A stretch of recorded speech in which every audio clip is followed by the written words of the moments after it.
আমাদের জীবনী শক্তি কি করে আরও বাড়ানো যায়। আচ্ছা, আজকে আমরা ঠিক এটাই দেখব যে আমাদের খাবার, লাইফস্টাইল আর স্বাস্থ্যের মধ্যে আসল কানেকশনটা কোথায়। চলুন তাহলে শুরু করা যাক। শুরুতেই এই স্লাইডের সহজ সমীকরণটা একটু খেয়াল করুন। ভালো রক্ত সঞ্চালন মানেই ভালো যৌন স্বাস্থ্য। দেখতে খুব সহজ মনে হলেও এটাই কিন্তু আমাদের আজকের পুরো আলোচনার মূল ভিত্তি। আমাদের শরীরের প্রায় সবকিছুই কিভাবে এর সাথে জড়িয়ে আছে সেটাই আমরা এখন এক এক করে দেখব। আসলে পুরো ব্যাপারটা হলো ব্লাড ফ্লো বা রক্তপ্রবাহকে ঘিরে। যদি কোনোভাবে শরীরের রক্ত সঞ্চালন ব্যবস্থাটা আরও ভালো করা যায়, তাহলে কিন্তু শক্তি এবং শারীরিক সুস্থতা স্বাভাবিকভাবেই বেড়ে যায়। এটা কোনো রকেট সায়েন্স না, বরং খুবই প্রাকৃতিক একটা ব্যাপার। তাহলে আর দেরি কেন? চলুন সরাসরি সেই সব খাবারের কথায় আসি যা রক্ত সঞ্চালন বাড়াতে ম্যাজিকের মতো কাজ করে। আর শুরুটা করব খুব গুরুত্বপূর্ণ একটা মলিকিউল বা অণু দিয়ে। এই অণুটার নাম হল নাইট্রিক অক্সাইড।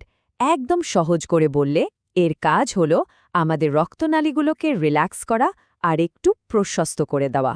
ধরুন একটা হাইওয়ের লেন যদি বাড়িয়ে দেওয়া হয়, গাড়ি চলাচল কত মসৃণ হয়ে যায়, তাই না? নাইট্রিক অক্সাইডও ঠিক সেইভাবে শরীরের রক্ত চলাচল সহজ করে তোলে। এখন দেখুন, সবচেয়ে মজার ব্যাপার হলো এই নাইট্রিক অক্সাইড তৈরির জন্য আমাদের খুব বেশি দূরে যেতে হবে না।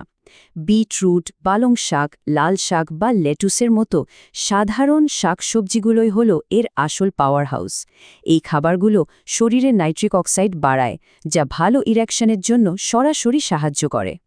শুধু শাকসবজিই নয়, এবার দেখা যাক ফলমূল কিভাবে এ ব্যাপারে আমাদের সাহায্য করতে পারে। ফলের মধ্যে প্রথমেই তরমুজের কথা বলতেই হবে, কারণ তরমুজে থাকে সিট্রুলিন নামে একটা দারুণ উপাদান। এটার কাজও কিন্তু অনেকটা নাইট্রিক অক্সাইডের মতো, রক্তনালীকে রিল্যাক্স করা। বুঝতেই পারছেন রক্তপ্রবাহের জন্য এটা কতটা উপকারী। তরমুজ তো আছেই, এর সাথে ডালিম আর কমলালেবুও কিন্তু রক্ত সঞ্চালন ব্যবস্থার জন্য দারুণ কাজ করে। বলা যেতে পারে এগুলো যেন প্রকৃতির দেওয়া এক একটা ব্লাড বুস্টার।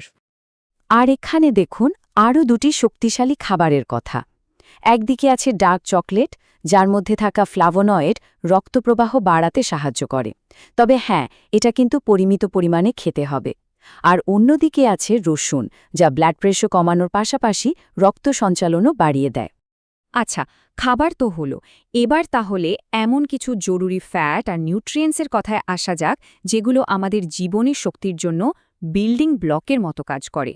এই টেবিলটা খুব সুন্দরভাবে দুটো ভিন্ন পথের কথা বলছে। দেখুন, একদিকে স্যামন, টুনা মাছ বা তিসির বীজ থেকে আমরা পাই ওমেগা-3। এটা রক্তকে পাতলা রেখে হার্টকে সাপোর্ট দেয়, ফলে ব্লাড ফ্লো ভালো থাকে। আবার অন্যদিকে বাদাম বা কুমড়োর বীজে আছে জিঙ্ক আর স্বাস্থ্যকর ফ্যাট, যা সরাসরি টেস্টোস্টেরন বাড়াতে সাহায্য করে। কিন্তু আসল কথাটা কি জানেন? খাবার কিন্তু গল্পের মাত্র একটা অংশ।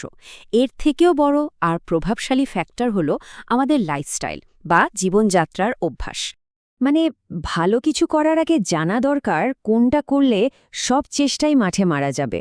তাই আগে চলুন দেখে নিই কোন অভ্যাসগুলো আমাদের এড়িয়ে চলতেই হবে। এই চারটে জিনিস কিন্তু আমাদের শরীরের জন্য রীতিমতো শত্রু। অতিরিক্ত ফাস্ট ফুড, ধূমপান, অ্যালকোহল আর অতিরিক্ত চিনি, এগুলো সরাসরি আমাদের রক্ত সঞ্চালন ব্যবস্থার ক্ষতি করে। তাই ভালো থাকতে হলে এগুলোকে বাদ দিতেই হবে। তাহলে উপায়টা কি? উপায় কিন্তু খুব সহজ। এই তিনটা পজিটিভ অভ্যাস বিশাল পরিবর্তন আনতে পারে। ১.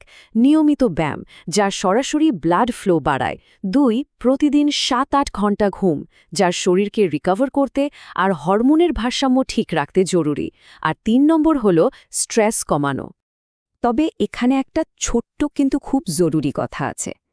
যদি কোনো সমস্যা দীর্ঘদিন ধরে চলতে থাকে, তাহলে কিন্তু অবশ্যই ডাক্তারের পরামর্শ নেওয়া উচিত। কারণ এর পেছনে ডায়াবেটিস, হাই ব্লাড প্রেশার বা হরমোনের কোনো সমস্যাও থাকতে পারে।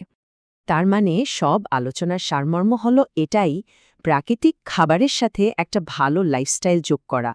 এই দুটো জিনিসের কম্বিনেশনই কিন্তু সবচেয়ে ভালো আর স্থায়ী সমাধান দিতে পারে। তো আমরা তো উন্নতির অনেকগুলো পথের কথা জানলাম। এখন শেষ করার আগে একটাই প্রশ্ন, এমন কোন একটা ছোট্ট পরিবর্তন আছে যা আজ থেকেই নিজের জীবনে আনা যায়?